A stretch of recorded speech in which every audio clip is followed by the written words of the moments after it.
Ladies and gentlemen, boys and girls, people of the NPL, I present to you an exciting match between the Portland Trail Blazers and the Tampa Bay Luxrays.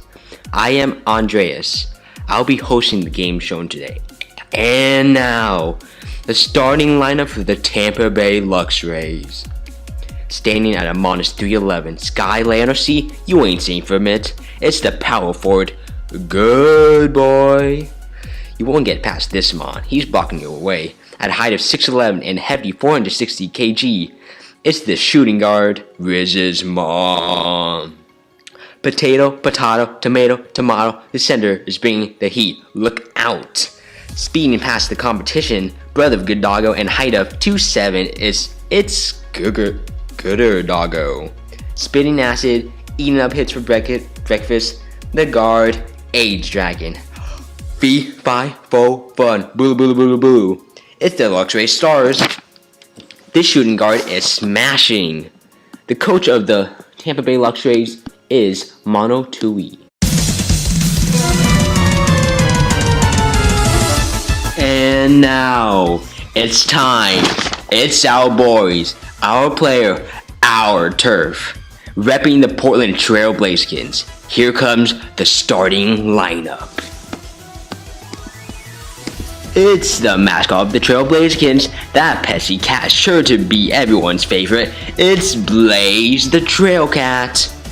This next player, the center, was way better in his college days. Standing at a short 3'3", it's Greg Oden. Here comes the guy with the plan. You about to catch these hands. It's the chase and the block, Nicholas Batum. Swooping in from the sky. Can't stop this guy. Better get your 3 goals because this shooting guard is about to blow some teams away. It's CJ McCollum. Making change every day with his shots. You can't block him. He's already scored. Makes you want to say, damn dollar, Damian Lillard. And now, standing at a towering 3'3", a small injury ain't gonna stop him. He's just that durable. It's the Iron Man, Wesley Matthews. And now, for the main event, let's get ready to rumble.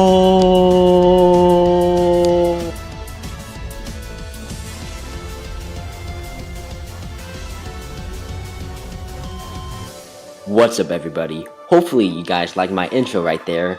At the moment right now, I don't really know what exactly my intro was, but I do have something planned, and you will be seeing that by the time you see this, my actual introduction.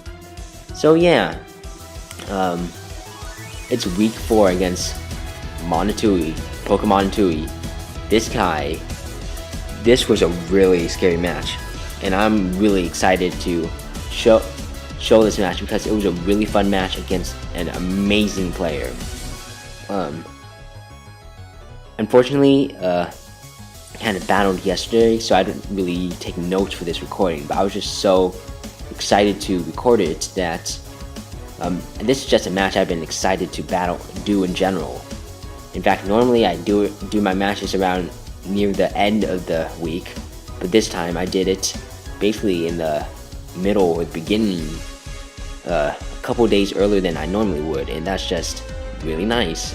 So I'm just going to be recording it right now. Sorry for rambling. I'm just going to get right to it. Looking at his side, he has Zygarde 10%, Zydog, Snorlax, Heatran, Lycanroc, Tapu Bulu, and Dragalge. This team is a lot different than what I thought it would, which is interesting. Nobody brought Snorlax, but I knew he was going to bring that because Snorlax has been dominating for him in the past games. And did I mention that he's 3-0 right now? That's just a really scary force to go against because I'm 1-2 and he's 3-0. That's really scary. So yeah. And okay, what I have is Tangrowth, Starmie, Skuntank, Mega Aerodactyl, Emboar, and Magearna. So Nicholas Batum here is a Rocky Helmet max HP max defense variant that can take a hit from Tapu Bulu and just any of its physical defensive mons. It has Leech Seed, Sludge Bomb, Earthquake, and I forget the last move. And this mon just pressures a lot because his physical mons can't break freely with Tango still around, and has Regenerator too, so it works as a great pivot. I have a Damian Lillard, the Starmie, with Scald, Rapid Spin, Recover, and I think Thunderbolt, which I was gonna change to Ice Beam, but I actually forgot to. Starmie is running a support set that speed ties Zygarde right there, and Damian Lillard is just, he's a god, and you're gonna see how well he does in this match. And yeah, Skuntank, Greg Oden. This is a really nice set. Shoutouts to Verd, because he helped me a huge deal this week, and without him, I probably wouldn't have been able to win this unless I pulled a miracle off. But whatever. This Skuntank set, it's an Assault Vest variant with Pursuit, Crunch, Flamethrower, and Poison Jab. Poison Jab hits the Tapu Bulu, Flamethrower hits the Mega Scizor, and Crunch and Pursuit just are stab, and they also hit Uniclus, which is a mon that I'm really glad didn't come, because his entire team, Uniclus was one of the mons that threatened my team the most, which, yeah, that's really scary. And yeah, two mons that I'm glad he didn't bring was Scizor and Uniclus, because those mons just pressured me so much, especially this team. And yeah, it's just something scary. I have Mega Aerodactyl, CJ McCollum with an interesting set. I have Stealth Rocks, Fire Fang, and Edgequake. I knew that because that it's not the most standard. Well, nothing here is really standard, but what I mean is, I'm not really running dual stab, and I'm also not using a lot of the covers that I normally would use. So because of that, I can bluff a lot of things, which is really nice.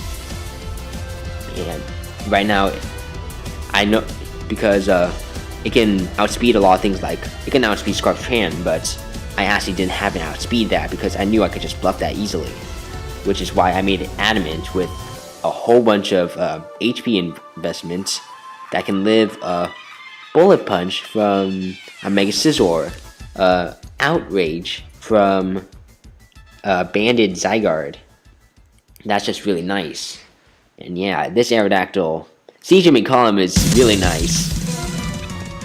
Right here we got, I finally thought of a name for this guy, Blaze, the Trail Cat. I don't know why I chose that, but yeah. He's running an interesting set with Flame Charge, Earthquake, Wild Charge, and Superpower. Superpower lets me hit a few things on his team. It's Stab, and yeah, the only other stab I have is Flame Charge, and that's not going to be hitting anything hard.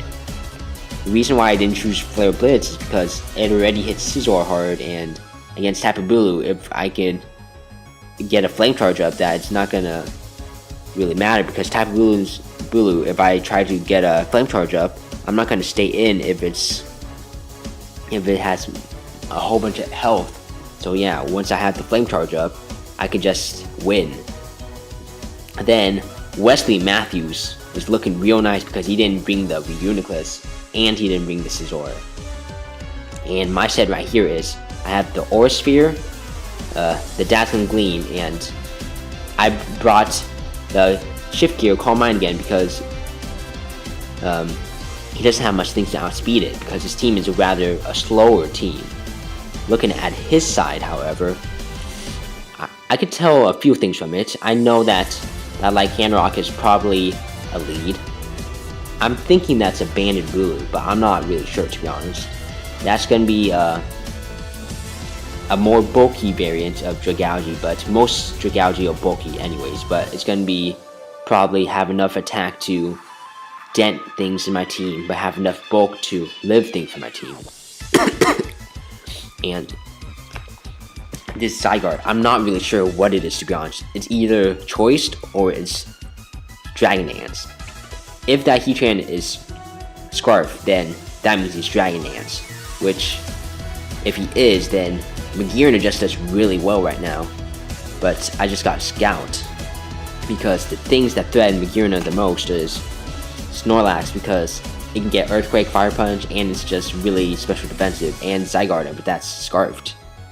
So enough rambling, let's start off the match. I lead off with Starmie as he lead off with Lycan Rock. Damian Lillard goes for the Scald right away, gets the burn unfortunately for him, and that's just really nice because Lycan Rock's basically out of the game. I go with the Stealth Rocks, Rapid Spin, and Rocks are basically off my sides for good. He goes for the Toxic here, and that shows me now that he's probably not Choice Banded. So I'm going to keep in mind that he's probably Max Attack Adamant, and yeah, right there, him revealing Toxic, that means he probably doesn't have Mega Horn either, because Toxic's probably for the Tangrowth, and he didn't actually reveal too many moves. I'm just going to spoil that here now, so I'm not really sure, to be honest. And yeah, I actually went into there because I wanted to take a Wood Hammer and pressure it out. He goes into Dragalge as I double into Emboar.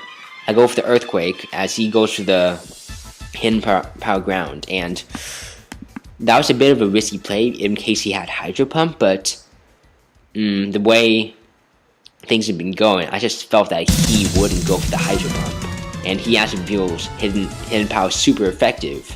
I'm not sure what it is, but that didn't do that much damage, so I assume it's Hidden Power Ground as it hits so many things on a team. Skuntank, Magearna, and Emboar. So yeah, Hidden Power Ground is more safer, but Hydro Pump would have targeted Emboar a bit more. So right here, I don't really expect him to. He would have the need to predict, so I just go straight into Tangrowth, and yeah, that's definitely Max Attack Modest, because that Hidden Power did a lot for Resist. I go into Skuntank, predicting him not to go for the Hidden Power Ground. He goes for the Dragon Pulse here, and that does so much damage. Predicting the Hidden Power Ground here, I go out into Aerodactyl, and then I double back into Skuntank to absorb the Toxic Spikes, because he's not gonna go for Hidden Power again. This is the worst play I make in the game. I go into Emboar because, well, it can pressure Snorlax, but I didn't scout his moveset yet, so he goes for the Earthquake, and now I have almost nothing for the Snorlax. The only super effective move I have is Aura Sphere with Magearna. So right now, I know right away that I have to kill Snorlax with Magearna. So in order to do that, I have to maintain him at a low enough health, or kill him with chip damage. So I go out to Tangrowth and go for the Leech Seed, and he goes for the Toxic, and unfortunately he misses. I get some Leech Seeds damage as I go into Starmie, because I knew Dragalge was probably going to come out to pressure the Tangrowth. I don't actually have the Side Shock, but I knew that that double would scare him out because of how aggressively I did it. I go for the Scald, and unfortunately I get the burn, but as you can see, that's not going to matter later because he's actually going to reveal something later. He goes for the Toxic as I go for the Scald, and I have Natural Kill, so that doesn't really affect me. I have Tangrowth here, and he can't really touch me right now. He has Toxic, but I really don't think he's going to do anything.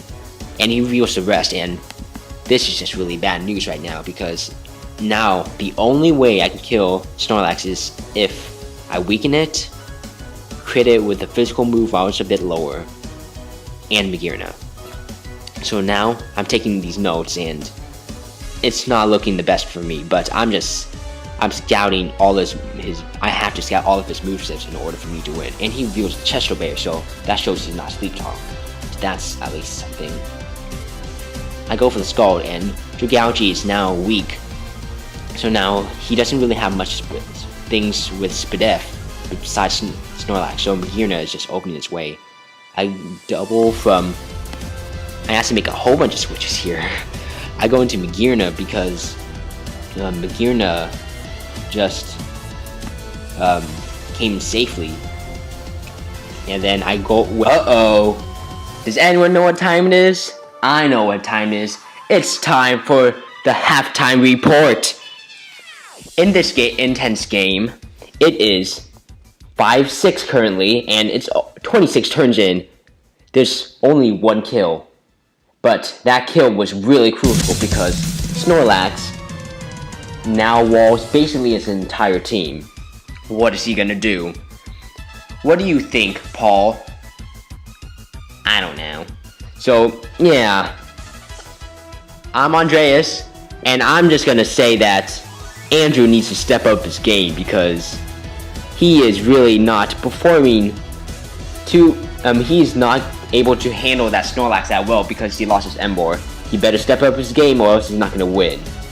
Anyways, that's it for a halftime report. I don't really have anything else to say. We will let you go back to this game after these messages.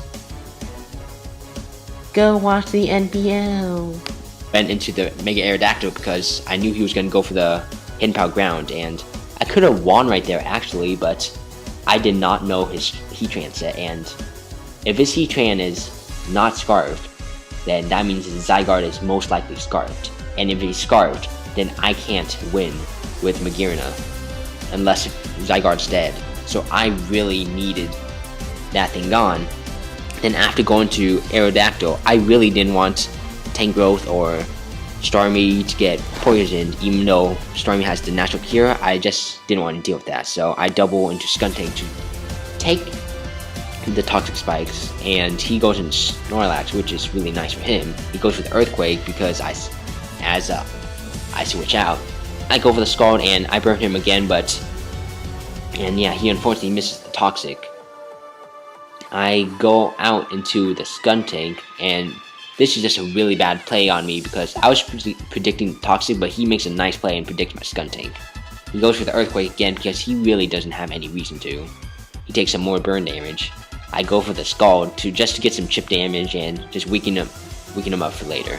I don't want him to be too low because he's just going to be going for the rest, as he's going to be going for here right now. I decided to just Scald because there's nothing really I can do. Maybe he won't go for the rest. And yeah, I go out onto Aerodactyl as I predict his Heatran to come out. And like I was saying, I could bluff how much speed I have, so I'm able to double out into Starmie, and I knew his Heatran was going to be staying in, but this Tapu Bulu really scared me because Tapu Bulu hits so hard, and if my March Madness video is up right now, if it's not, spoilers, I have Tapu Bulu, and it hits so hard. I know how much power it has and how much success Mono has been using it. He used it well in all his matches and in the Miners Tour in the right before the season, and you can check that out later. So right now I'm just really scared because I don't know what he has, and he makes a nice prediction. Actually no, he doesn't go for the prediction. He has to go straight for the Wood Hammer, and I reveal that I'm Rocky Helmet. And I take advantage of his grassy terrain, taking the health. I go for the Leech Seed here because I knew he wasn't going to stay in, because since I said earlier, since he has Toxic, I really don't think he has Mega Horn. Even then, even if he did have Mega Horn, Leech Seed would have, not Leech Seed, I had Sludge Bomb, so he wouldn't be able to beat me 1v1. His Heatran, I go for a really risky 50-50, but I really needed Starmie to be alive because it was the main thing that could take on Snorlax, so I knew it was risky, but I decided to stay in and go for the Earthquake. And with this Leech Seed up, I can live another Dark Pulse.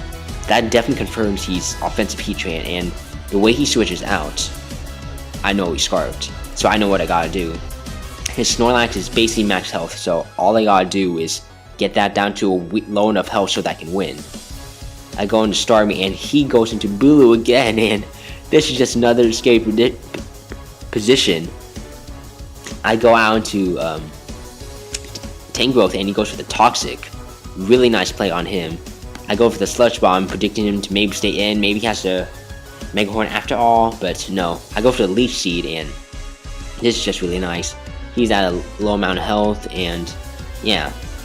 I go home to Starmie here because I can take any shot he can go, and I knew that he would probably go into Dragougi. No, I didn't actually know because I actually go into Tangrowth. So looking over this right now, I knew that he probably would have gone to Tangrowth because I haven't used Side Shock once. But yeah, that was a nice prediction on him. Bad play on me. I lose Tangrowth there, and I go into Girna because I know he's Scarfed.